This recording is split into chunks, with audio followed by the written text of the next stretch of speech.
Hey everyone, in today's video I want to show you the new Santa mode in your Waze app, which is a new feature for the holiday season from Waze.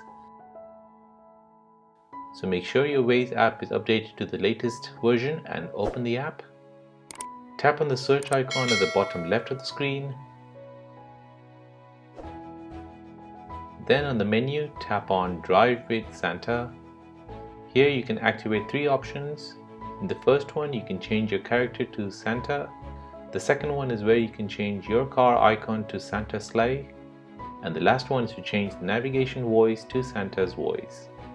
Switch all three on and click on Done.